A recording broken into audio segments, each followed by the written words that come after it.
Welcome to episode 171 of the Scarlet Faithful podcast. I'm Aaron Breitman coming to you on Tuesday, September 19th. And I wanted to talk about Rutgers at number 2 Michigan. And I want to get a little crazy. I think people might, hopefully you enjoy this.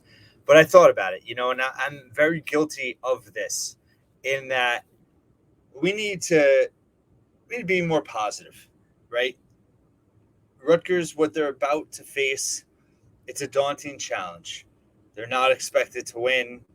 They're 3+ touchdown underdogs. Rutgers has pretty much, other than they did the triple overtime game, COVID year, great effort, triple overtime loss, heartbreaking, missed that field goal. 2 years ago at the Big House, played really tough. Last year, led Michigan at halftime. Prior to that, we got dragged, right? That 7-8 game, still a nightmare in all of our minds. Michigan is a true blue blood. They've won the Big Ten 2 years in a row. They've gone to the college football playoffs 2 years in a row. They're expected to do so again. As Rutgers fans, we're waiting for the other shoe to drop. It's a 3-0 start. Maybe things are different, but hey, maybe they're not. So I think we all have some of that inside of us, and I'm guilty of that too. And I just started thinking, it was like, you know what? This is a game week to truly be excited about, because the opportunity that Rutgers has now in front of them to go to the Big House. Let's just think about possibilities for a minute. If Rutgers went into the Big House, Michigan ranked number 2, off of 2 Big Ten titles, 2 college football playoff appearances, expected for a third, favored to be a third.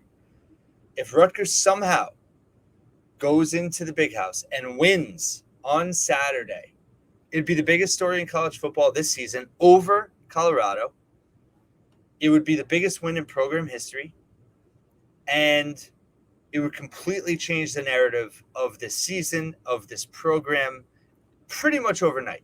Now, that doesn't mean it would change the reality and that this program's, going to challenge for a Big Ten title or go, 11-1 or whatever. But you can match up against a certain team and you can beat them when you're the underdog. It doesn't mean you're as good as them. 10 matchups, you're going to win all 10, right? Rutgers probably, I don't know, can they beat Michigan once out of 10? We're about to find out, right? And my whole point in terms of,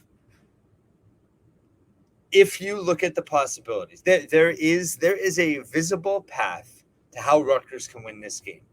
I'm going to be clear, I'm not saying they're going to win. I'm not saying it's likely they're going to win. I'm not saying I'm even going to pick them to win. But based on the way these two teams have played, the styles, there is a path to victory that you can visualize. And I will go into that, because it goes into part in terms of, look back 2 years ago, the Rutgers defense stopped the number 1 rushing team in the country in Michigan, 4 straight 3-and-outs. They didn't get a first down until late in the fourth quarter. That was tremendous defense. Now, part of why I think that Rutgers has had success in terms of being competitive against Michigan of late, to be honest, I think Michigan plays pretty much their base stuff against Rutgers. I don't think that they have, they opened up the playbook in the second half at Rutgers last year because they were losing. And then all of a sudden, it got out of hand really quickly. Rutgers obviously had those 3 interceptions. Turnovers kill you. But I don't know how Saturday will be. But Michigan was running their base stuff, and Rutgers was stopping them in that game 2 years ago. So, it's a different type of, Michigan's probably, at least on paper, and they've proved it the last 2 years, they're better than Ohio State, right? But Rutgers matches up worse against Ohio State than they do Michigan. Ohio State plays a wide-open style. They throw the ball a ton. They're athletic. It's not that Michigan's not athletic, but I just feel like at the skill positions, Rutgers just can't compete with Ohio State. Penn State, they've just destroyed Rutgers in the trenches the last few years. And as much as Penn State and James Franklin doesn't want to admit that they give a crap about Rutgers, they absolutely do. And they show up big time when they play them. Michigan is just one of those things. I can't fully explain it, but I do think that Michigan plays a lot of their base stuff. I think Rutgers, for whatever reason, gets up for Michigan. It's obviously, huge brand. A lot of Jersey kids go to Michigan. We had the Fence the Garden battle a few years ago. Chris Partridge was there. They had the 78-0. I don't know if the kids on the team even know about that. But, there's some history there. But I think that style-wise, if Rutgers had any semblance of an offense in 21, they could have potentially won that game. So that goes back to this game, right? Can they replicate that kind of defensive effort? And with a more efficient, better offense, can they actually steal a win? So, of course,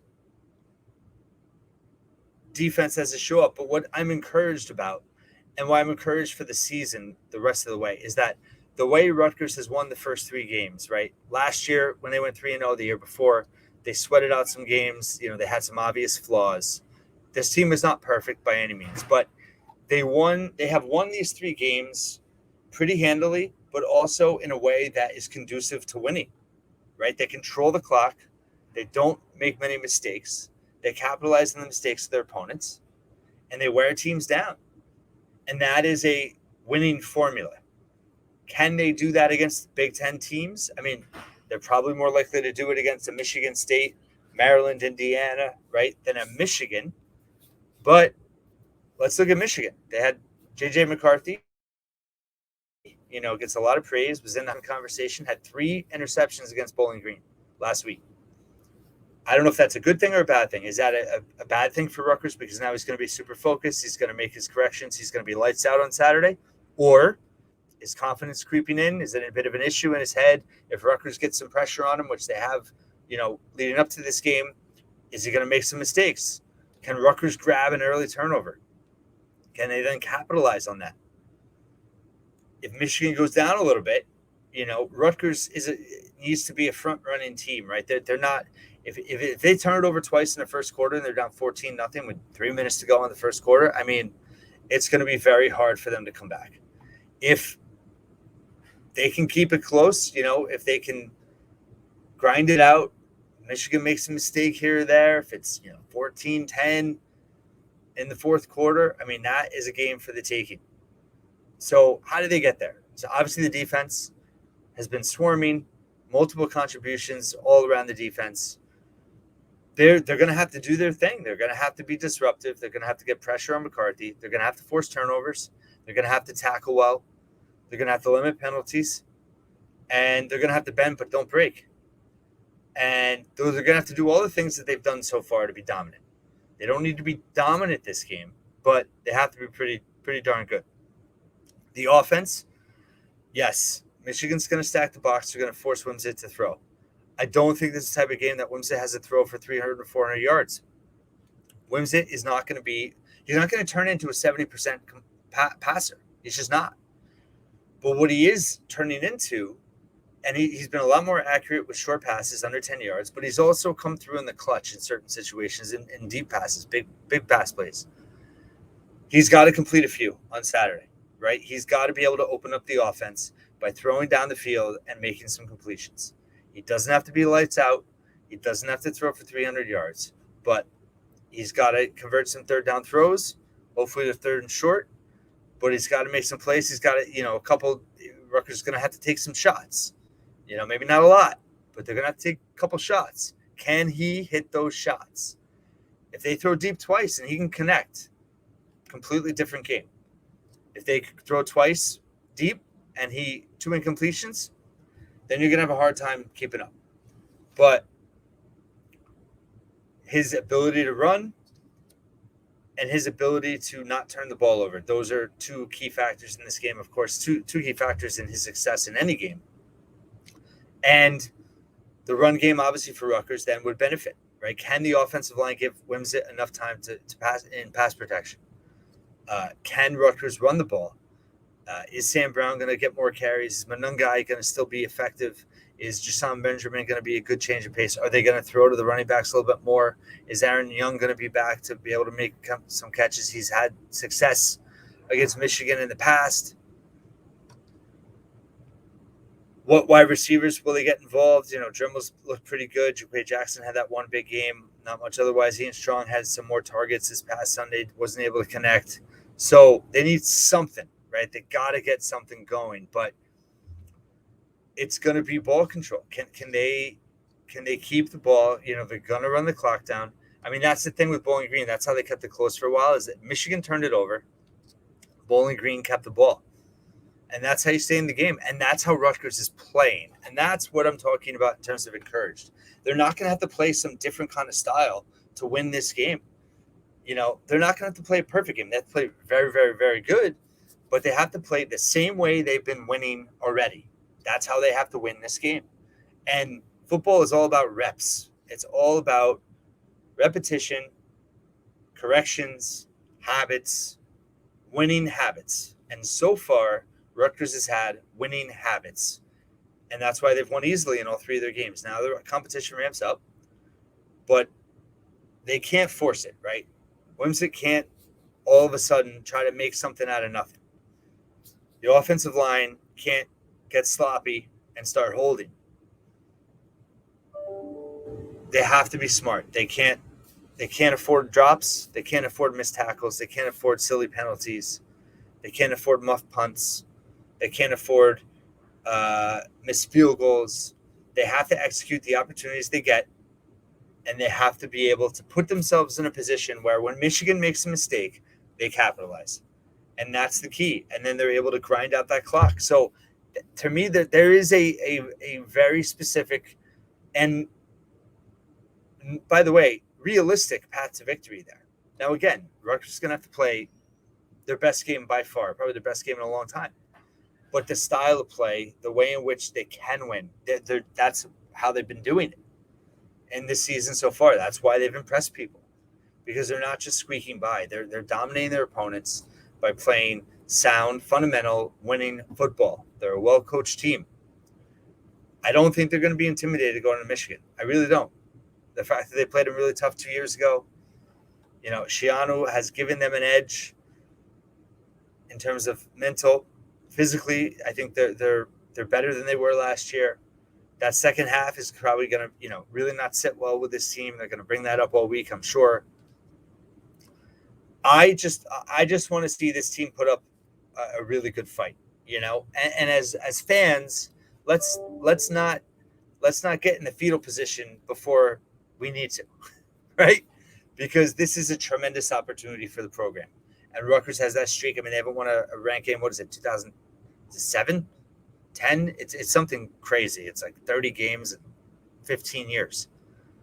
Wouldn't it be something to get your biggest win ever? Yes, they beat South Florida, who was number 2. South Florida, Michigan, South Florida home, Michigan.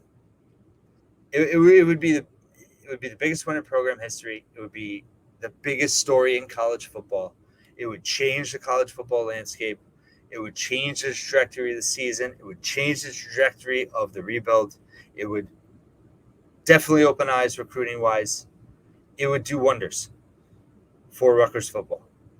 Again, not likely. Might not even be close.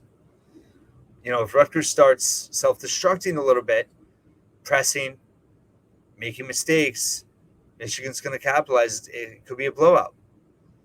But that's where I go back to the coaching of this team. And I don't think that that's a fluke. And I think this team's going to be prepared. I think they're going to be confident. Michigan probably get a little bit of a boost with Harbaugh back, first game coaching. The big house is the big house. But the longer they can stay in it, the longer they can play mistake-free football, the longer they can hang around, the more pressure there's going to be on Michigan. And Michigan is not mistake-free. McCarthy proved that. So I just really want to see the defense look really good, like look legit and be like, whoa, you know what? This is a top 25 defense. This is a top 5 Big Ten defense. Look what they just did to Michigan. And can the offense be competent? They don't have to be great, but they have to be able to, drive the ball some. They have to be able to connect. And I talked about this yesterday. It hasn't been so efficient per se, but in terms of plays, winning plays, they have to make 3rd and 3, 4th and 1. Throw the ball downfield to open up the run game. They've been able to do it. Gavin Wimsatt's been able to do it. The team's been able to convert. The line's held up. The receivers and tight ends, by the way, and the running backs, all the other position groups have done tremendous with blocking. They've been really, really good with blocking. That's the thing. Like, everyone's bought in. You could tell that everyone on this team is bought in, and they're all doing the things you need to do to win football games. They're not just, playing a role in terms of, all right, I'm the wide receiver. I got 5 targets. I had 3 catches. And that's no. You see these guys blocking. You see these guys wanting to win. And I think they're going to go to Michigan hungry. Listen, they could easily lose. Michigan could cover the spread. They could win again, 48-20, or I don't know, 35-10, 35-7. I guess the way the spread and the over-under, it looks like it's like 38-7. I mean, that could happen if Rutgers makes mistakes. But if Rutgers can play the way they've played, they're going to be in this football game. This is not, Michigan is not, listen, and maybe Michigan was all of a sudden going to open the playbook and their base stuff is going to be, it's going to be much more than that, and they're going to try to score as many points as possible. But this is a game Rutgers can be in. This is a game Rutgers can scare Michigan, and this is a game. This is not a winnable game in the sense of, Rutgers should win or very well could win, but if they play the style that they've played, if they can force some mistakes to Michigan, they're in this game, and they could win it. Again, not likely, certainly possible. I don't know if I have anything else to add, but I will say this. As fans, let's embrace the week. Let's embrace where this team's at. Let's not worry about, and I'm guilty of it too. I said it yesterday. They're going to lose at Indiana. That game scares the hell out of me. They got to beat Michigan State. Let's just enjoy this. They're 3-0, and they're going to the number 2 team in the country who they've given fits to recently, a coach that opposing fan bases love to rag on. I personally like Harbaugh and respect him. I like him a lot, but I think he's legit. He's real. Whether you like him or not, he's real. He's not fake. There's a lot of fake coaches out there. I don't think Harbaugh's fake. But let's embrace the opportunity and just think about what if Rutgers somehow did this. Game changer. So thank you so much for listening and watching Scarlet Faithful Podcast. Once again, I have a full takeaways article out on the Rutgers men's basketball schedule. Big news today. And I'll have plenty more on this game, Rutgers, Michigan, coming out tonight, later this afternoon, and tomorrow, and all week. So thank you, and I will talk to you tomorrow.